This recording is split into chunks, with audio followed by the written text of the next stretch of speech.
ઈશ્વર અંશ જીવ અવિનાશી. તુલસીદાસ મહારાજ ગોસ્વામી પ્રભુ એવું કહે. એટલે તુલસીદાસ મહારાજ એટલે આપણા જે રામજી મંદિરના જે પૂજારી હતા એ તુલસીદાસ ના સમજતા તમે. જેમણે રામચરિત માનસ લખ્યું એ તુલસીદાસ મહારાજ. હા, ઈશ્વર અંશ જીવ અવિનાશી. હા, આજે કથામૃત અને દેવતાઓને ત્યાંથી ભગાડી મૂક્યા.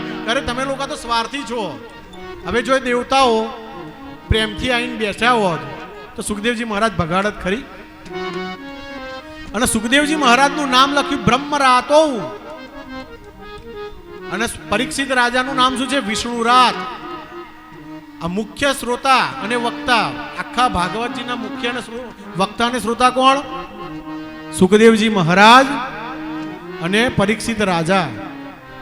કઈ યાદ ના રહે આટલું યાદ રાખજો.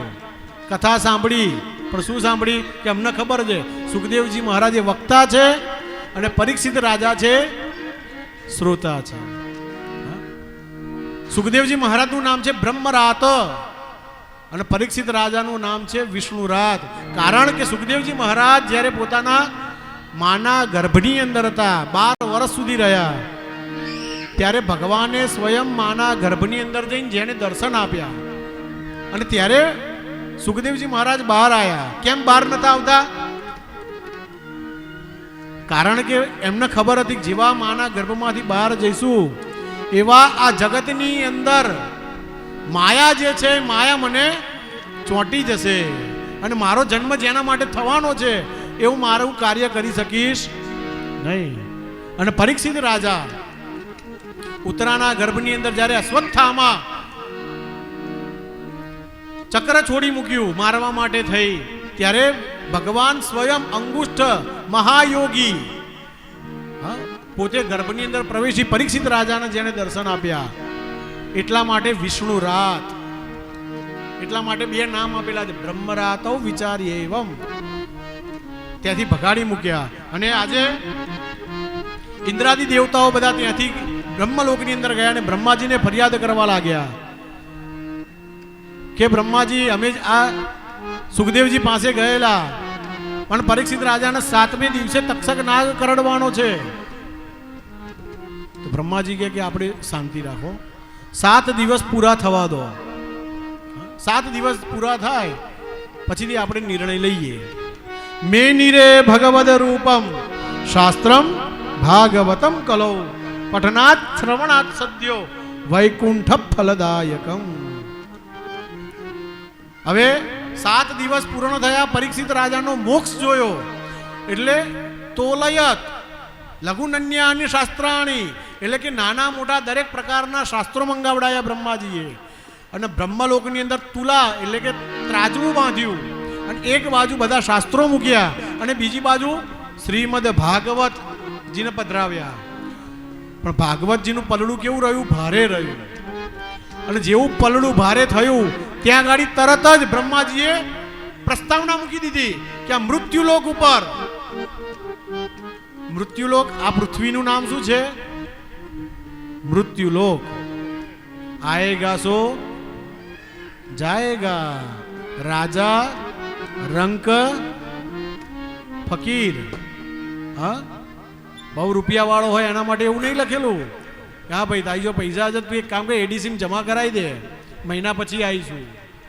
હા, એનો બોલાવો આવ્યો, પતિદેવનો બોલાવો આવે, પિયરમાં ગયા આવીએ અને પતિદેવનો ફોન આવે તું ભાઈ કાલે આવી જજે તકલીફ પડે છે. હા, તો આપણે ભાગીએ કે નહીં?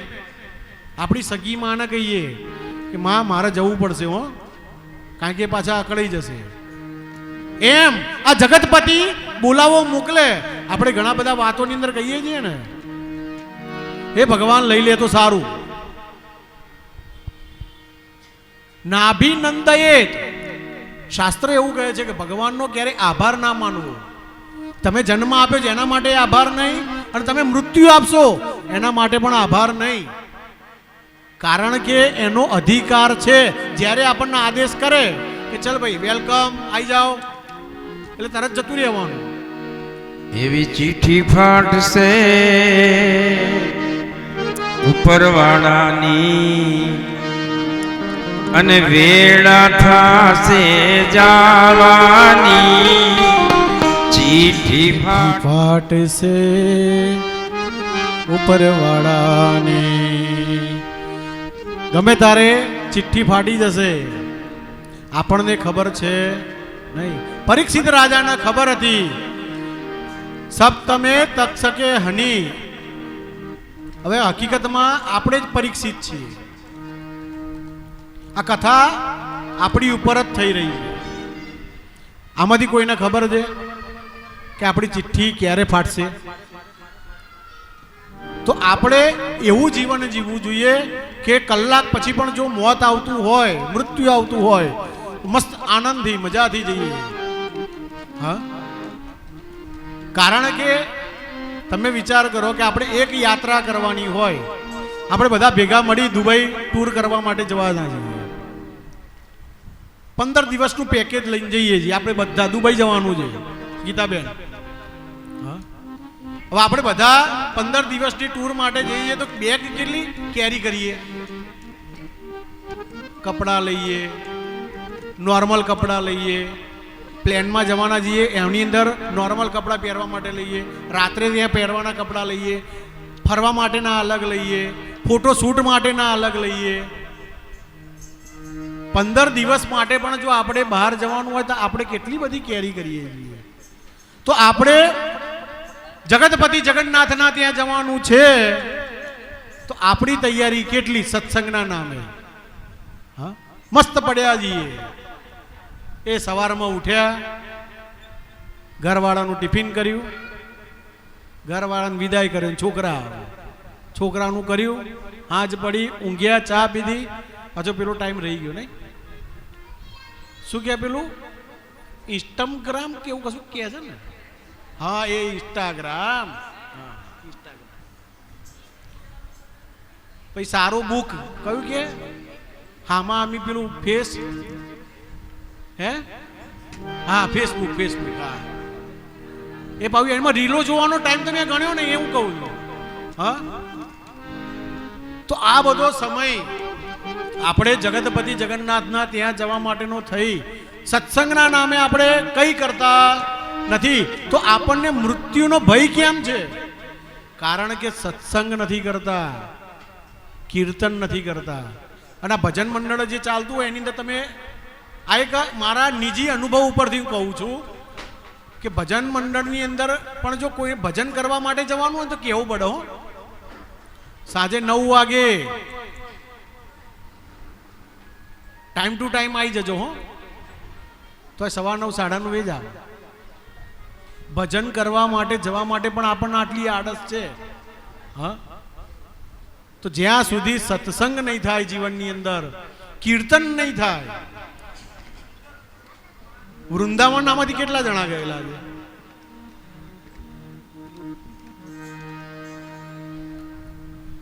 ત્યાં બાકે બિહારીના દર્શન કરવા છે ને એટલે ઇસ્કોન મંદિર આવે છે, પ્રેમ મંદિર જેને કહેવાય. તો તમે જોજો એ ઇસ્કોન વાળા કેવું કૂદતા હોય છે, કેવા પોતાની મસ્તીમાં મસ્ત હોય છે.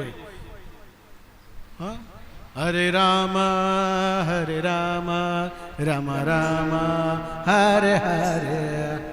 નથી બોલી શકતા, શુદ્ધ નથી બોલી શકતા, છતાં પણ એટલા વ્યવસ્થિત રીતે એની અંદર તન્મય ઓતપ્રોત થઈ જાય છે. અને આપણને તો શુદ્ધ ગુજરાતી અને આપણે તો સંસ્કૃતની વાણી, દેવોની વાણી આપણને પ્રાપ્ત થયેલી છે. અને એ લોકોને એ નથી, છતાં પણ નથી બોલતા આવડતું. કોણ શું કહે છે, કેવા લાગીએ છીએ આપણે, યારું એમાંથી જ ઊંચા નહીં આવતા. હા, એક વાર આ બધું છોડી અને ક્યારેક કીર્તનમાં કૂદી જોજો, નાચી જોજો, પછી તમને ખબર પડશે આ કીર્તનની અંદર કેટલો આનંદ છે. આજે બ્રહ્મલોકની અંદર સ્થાપના થઈ ગઈ પઠનાથ શ્રવણાથ, એટલે કે જે આ ભાગવતજીનું પઠન કરે છે, વાંચે છે અને જે શ્રવણ કરે છે એટલે કે સાંભળે છે, એને ક્યારેય કોઈ પણ પ્રકારની એના વૈકુંઠની અંદર એનું નામ ફિક્સ થઈ જાય. જેમ આપણે કોઈ પણ બહાર જવાનું હોય તો આપણી ટિકિટ રિઝર્વેશન કરાવીએ, એમ આપણી ત્યાં ટિકિટ રિઝર્વેશન થઈ જાય કે ભાઈ રવિભાઈ આવશે એમની આ જગ્યા વૈકુંઠની અંદર. ખાલી શ્રવણ માત્રેણ, ખાલી શ્રવણ કરવાના માત્રથી વૈકુંઠમ ફલદાયકમ, વૈકુંઠની પ્રાપ્તિ થાય છે. તો વિચાર કરો ભાગવતજીની મહત્તા કેટલી હશે. છતાં પણ આપણે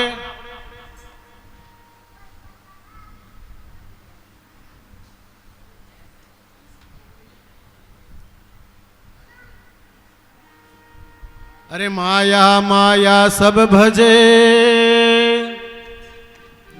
અને માધવ ભજે ન કોઈ. યદિ કોઈ માધવ ભજે તો માયા છેરી હોય. માયા માયા સબ ભજે માધવ ભજે ન કોઈ. હું કરી લઉં, મેં કર્યું, હું આમ કરીશ, કોઈ મને આમ બોલાવશે, કોઈ મને આટલું જાણે છે, મારી આટલી ઓળખાણ છે. આ માયા ક્યાં સુધી? પણ યદિ કોઈ માધવ ભજે, સંસારમાં આયા છે તો માયા આપણને 100% નડવાની, એ વાતથી હું સહમત છું. પણ સાથે એવું પણ લખેલું છે કે જો માયાપતિ માધવ સાથે પ્રેમ કરી લઈએ. માયાપતિ કોણ છે? માધવ. તો માધવ સાથે આપણે પ્રેમ કરી લઈએ તો માયા ઓટોમેટિક દૂર થઈ જાય. તો માધવ સાથે પ્રેમ કરો.